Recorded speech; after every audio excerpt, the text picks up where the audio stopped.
This is your rubbish. Outside of our garden.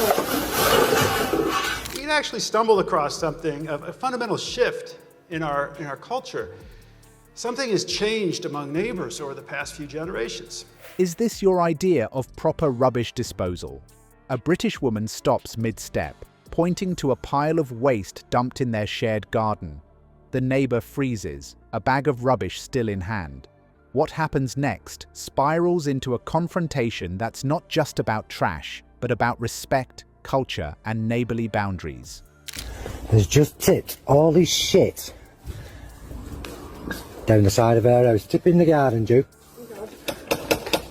Before we move on, I'd like to ask you a small favor. If you appreciate this content, please take a second to like this video and subscribe to the channel. Over 98% of you watch the videos without subscribing. It costs you nothing, but it makes a huge difference to us. So, did you click the subscribe button? Great, thank you so much. Now, back to the video. Picture this, a shared garden, perfectly trimmed borders, and a soft breeze stirring the leaves. But today, that quiet charm is marred by a plastic bag tipped over near the edge of one woman's neatly kept allotment. Its contents, a mess of discarded containers, loose wrappers, and the sticky remnants of takeaway meals, have begun to spill toward her flowers. To the average passerby, it might seem like an annoyance easily ignored. To the woman standing in the middle of this scene, frozen with a mixture of disbelief and irritation, it's something far more serious. It's not just rubbish, it's a challenge. This is your rubbish. Outside of our garden. In British culture, the shared use of space comes with an unwritten set of rules. Whether it's a driveway, a community garden, or even a patch of grass separating houses, an invisible agreement binds neighbors to respect the delicate balance of coexistence. This is the sort of unspoken contract that keeps life ticking over without unnecessary friction. But when someone breaks these rules so blatantly, like tossing a full bag of rubbish into the communal garden as though it were an unclaimed dumping ground, the act feels almost hostile. It's not hard to see why she's upset. Shared spaces often become battlegrounds for much bigger disagreements because they're uniquely public yet deeply personal. Your fella tipped that outside of my garden last night. Think of never-ending arguments over who parked just a little too far into someone else's driveway, or complaints about the racket from a late-night gathering that got out of hand. These moments escalate quickly because they expose two competing ideas: how we believe others should behave and how they see their own rights. This particular incident brings something else under the microscope too. Cleanliness and order carry added weight in many British neighborhoods. Entire studies have examined this.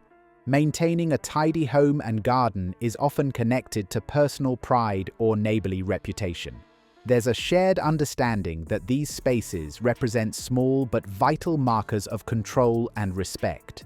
So, when the woman catches sight of her neighbor's rubbish now slowly encroaching on her territory, it's not just a violation of space, it feels like an outright disregard for those values. And in this moment, she knows she has to act. Her sharp glance toward the neighbor, the slight intake of breath, the straightening of her posture. As you're sitting there and you're talking to them, maybe getting into an argument, maybe the tensions are starting to rise, you can feel your palms starting to sweat. They signal all the command of a referee calling out a foul. But what she doesn't expect next is the neighbor's reaction, one that throws an entirely new layer of complication into the mix. Is this your idea of proper rubbish disposal? Her voice is steady, clipped, and carries just enough weight to pierce the uneasy silence of the shared garden. The neighbor, caught mid-motion with another bag in hand, falters for a moment before straightening up. What comes next isn't an apology. It's a shrug, followed by a dismissive, "It's not that big of a deal." And suddenly, the tone of the interaction shifts entirely. Yeah, you will be if it happens again. We'd actually stumbled across something, a fundamental shift in our culture. Something has changed among neighbors over the past few generations. What began as a straightforward call-out over misplaced rubbish starts to resemble a verbal chess match where each sentence is carefully calculated. The woman isn't simply airing her grievance. Her words are pointed, deliberate, and designed to land. This garden, she adds with a raised brow, isn't a dumping ground. It's a shared space, and you're showing a shocking lack of respect. There's no shouting, no wild gestures, but every word carries an underlying sting, the kind that doesn't fade easily. Her approach might seem cutting to some, but in Britain, confrontation often takes on this indirect form. Researchers describe it as a low-context, high-reserve style of communication, straightforward but restrained, favoring precision over passion. It's a way to make a point without completely dismantling social decorum. Do you know as many of your neighbors as your parents did in their day? Or as your grandparents did in theirs?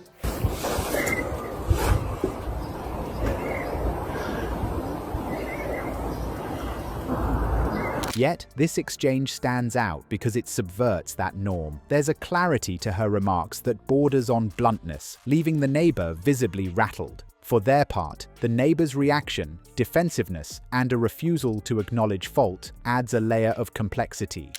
Well, they found that witnessing daily acts of neighborliness drives these great results. It's a moment where two worlds quietly collide, one driven by an ingrained sense of order and another that perhaps doesn't share the same perspective.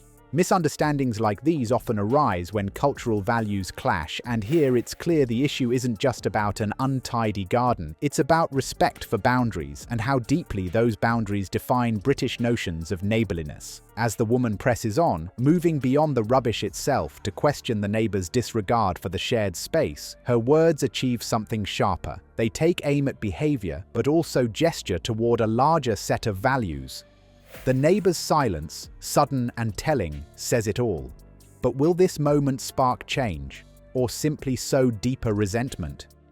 The confrontation wasn't just about rubbish, it peeled back the layers of how fragile neighborly relations can be. Try this other thing. Which leads me to ask, who might his actions inspire next?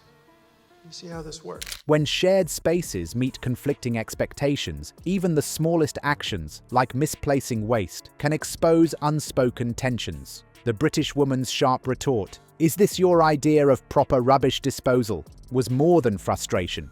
It was a cultural stand, a reaction to the breach of norms valuing order and respect. So, was her response justified? Or was there another way to bridge this divide? Let us know what you think, and perhaps share your own experiences with neighborly disputes. Small moments spark big conversations.